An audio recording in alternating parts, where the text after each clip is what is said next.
It really means a lot to me, though. I just love everybody. And I appreciate you. Now I can't read because my eyes. Do you want to play next? I think I'm okay, but thank you, honey. I love your boots. Thank you.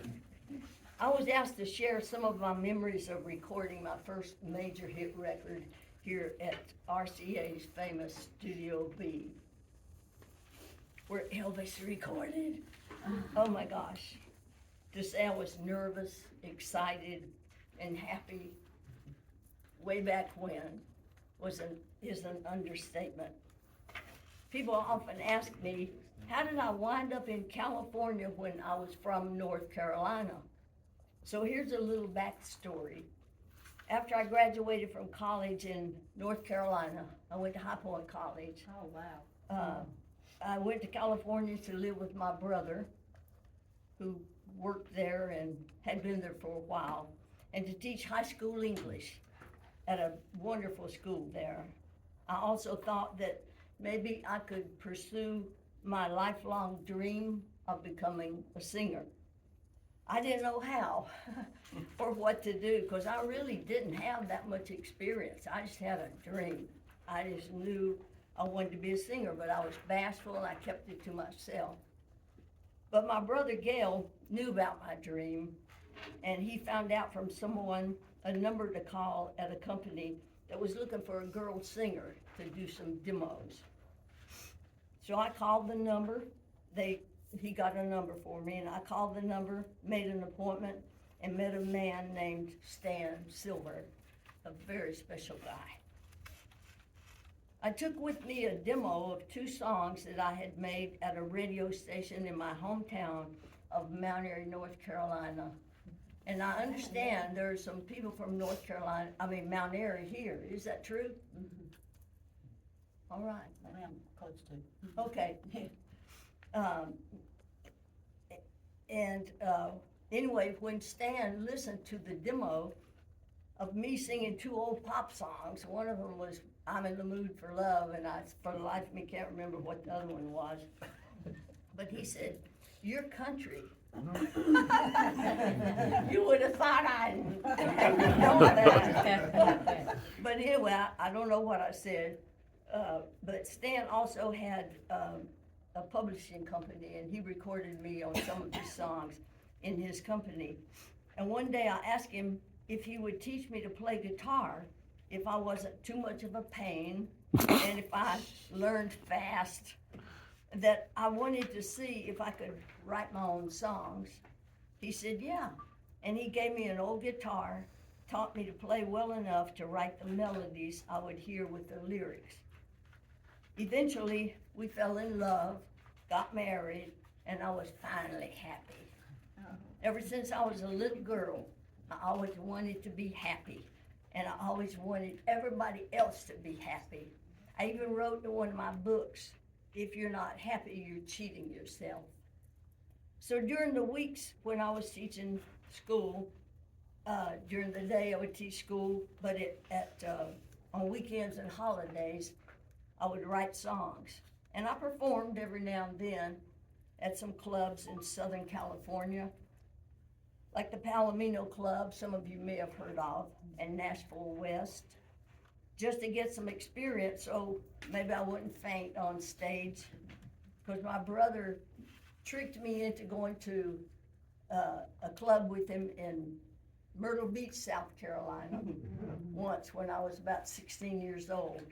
And I knew in my spirit he was setting me up for putting me on stage, and I didn't know a key from a doorknob. I mean, anyway, and they called me up to sing, and I don't even know what I sang, but I fainted right in the middle of it. So that's why I said to get some experience so I wouldn't faint on stage. That's how basic this is. And sometimes I would spend more money on my clothes than I was paid for the gig. But I was getting some very valuable experience. I was happily married. I had a great job teaching. And I knew I could make it. I mean, I was making enough money that it was okay if I didn't make my dream come true, but I was working hard on that dream. So after I wrote Happiest Girl, anyway, I was writing songs that sounded pretty good by then. So after I wrote Happiest Girl and several other songs, Stan made the arrangement for us to record in Nashville at RCA's famous Studio B, where we are now. OMG. So you could say that my career actually started here in RCA Studio B because it's where we recorded the song that started it all. For that first session, we recorded Happiest Girl in the Whole USA, The Awareness of Nothing, and How Close You Came to Being Gone. I thought we'd recorded 4 songs, but I couldn't find for the life of me what it was. So I guess there were only 3. But anyhow, I know I recorded those 3 because I've got the paper evidence of it. But I want you to write something for everybody. Love songs, story songs, up-tempo ballads, songs I thought people could relate to. And since I had also majored in psychology as well as English, I would study people and all the songs on the radio so I could be a better songwriter. I would analyze what I liked about the songs I was hearing on the radio that were making it. I would compete with myself. I tried never to compete with somebody else. Excuse me. Always trying to write something different and better than something I'd written before. I can't say enough good things about the musicians in Nashville. You just sing a song and they interpret it perfectly. Happiest Girl just had a 3-note pickup, like you heard a while ago, for an intro, so there wasn't a fancy, cluttered arrangement. It was really a songwriter's dream arrangement. It was simple, and Stan mastered it perfectly, so the lyrics were easy to hear. I hate it when you can't understand what the artist is saying, when they're singing. So there's a little backstory about writing the song. My idea first was the happiest girl in the world, because I was really that girl in that song. It was autobiographical, and I would just write what was in my heart. My idea was the happiest girl in the world, but when I started to write it, it changed my mind. The chorus came to me first. Shine on me, sunshine, walk with me, world. It's a skippity-doo-dah day. I'm the happiest girl in the whole USA. So it had to be whole USA. I mean, I could have changed the rhyme scheme, but how many words rhyme with world? Girl, but then, you would have been repeating that too much. So I limited my happiness to the USA. Still pretty big, right? And I always say when I was on stage and I'd set the song up, I'd say, somebody, I'm the happiest girl in the whole USA, and I hope I have a lot of competition. I wanted every girl to be the happiest girl and every guy to be the happiest guy. But I'm rambling. As an old English teacher, any vowel sound like A-E-I-O-U is easier to rhyme with, of course, and we all know that. You don't have to be educated. But, and I talked about world and I got out of my brain a minute. So anyway, I used to say, I said that, I sound like Joe Biden.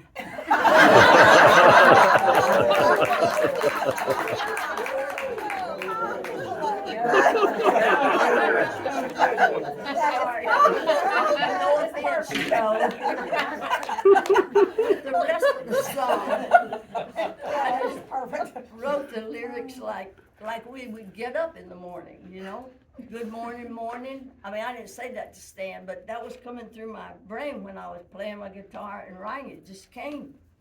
wake up sleepyhead, why'd we move that Bojangle clock so far away from the bed? I get more questions about that Bojangle clock than anything. And probably the clock radio was playing Mr. Bojangles when I woke up that morning. You know, so I just put it in the song like it was a clock. And we had the radio positioned so we'd have to get up, you know, and not go back to sleep. Excuse me. Bojangles stock probably went way up, right? Huh? Bojangles stock probably went way up. Yeah, I hope so. I like to help anybody I can. Anyway, just one more minute, that's why we moved it. One more hug or two. Do you love waking up next to me as much as I love waking up next to you? You make the coffee. Now, Stan made the coffee. He didn't drink coffee, but he made it for me. I'll make the bed, and I made the bed if I got around to it. I was, you know, not dressed for school yet because I'm a little slow. Anyway, and we did fix each other's lunch.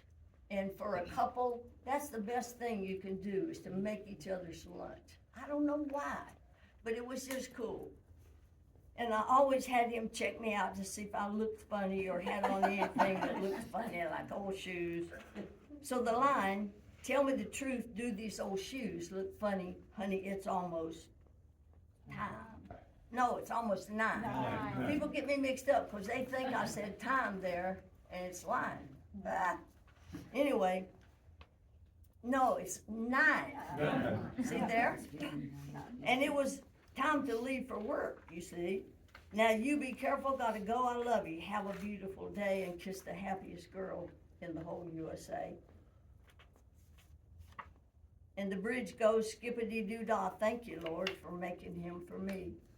And thank you for letting life turn out the way that I always thought it could be. There once was a time when I could not imagine how it would feel to say, I'm the happiest girl in the whole USA. Shine on me, sunshine, walk with me, world, it's a skippity-doo-dah day. I'm the happiest girl in the whole USA. But I would say that my career really did start here at Studio B at RCA, because the years before that were just homework, foundational stuff where I had to learn the ropes, as they say. It all starts with a song, though, you know. Probably the best ones are the inspired ones. I also think dreams are gifts from God. I didn't put that dream in my heart, it was there. So you think about that, all you people who have different dreams. God put them there, I think. And you should pursue them and work hard at them. I mean, I have a little saying called, do what you love and love what you do. I think it's so important. So dreams are gifts from God. I'm so thankful to Dot Records and Jim Fogelsong, who took a chance on me as a writer, artist. I mean, to a songwriter, singer like me, the greatest thrill in the world is to see people actually singing along with the music you've made. So it was a joy to my heart to hear you guys sing this morning, whenever.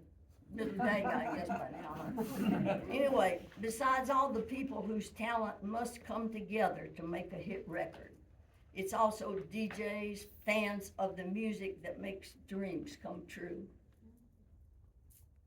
for the artist and the writer. I'm so thankful for all of you who care about music. Our songs to the songwriter are like our children. Stan and I never had children because I was diagnosed with MS. And they told me I shouldn't have children. They said you could die or be paralyzed again.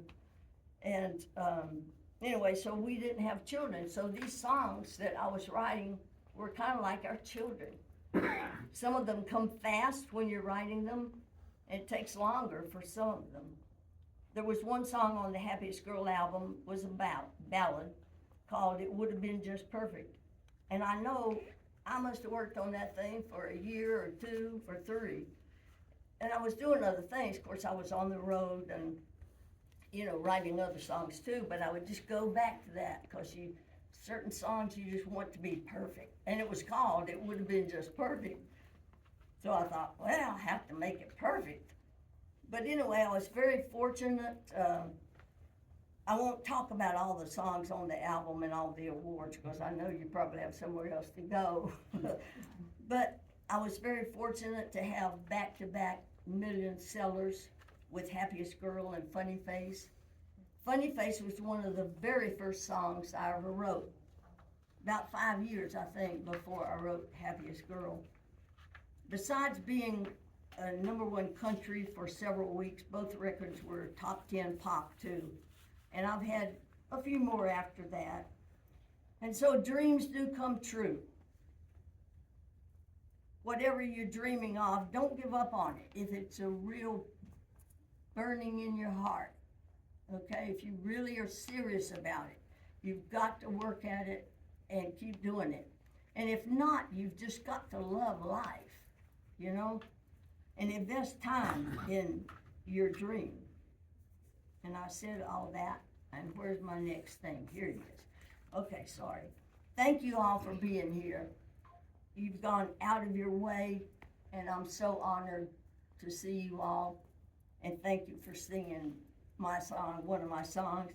And thank you, Ron and Joe Don, for getting us all together to make these beautiful memories, huh? Give them a hand.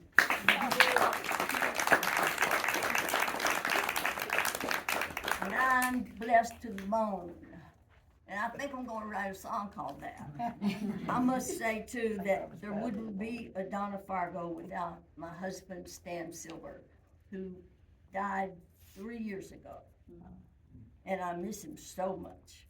But I know we all go through things, and we have to just keep going on.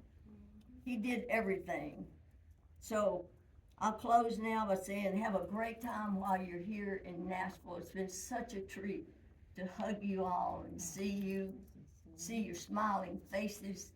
And I just hope you have a wonderful time here, and stay safe and don't eat too much and all that. I really love you with all my heart. Thank you. We love you.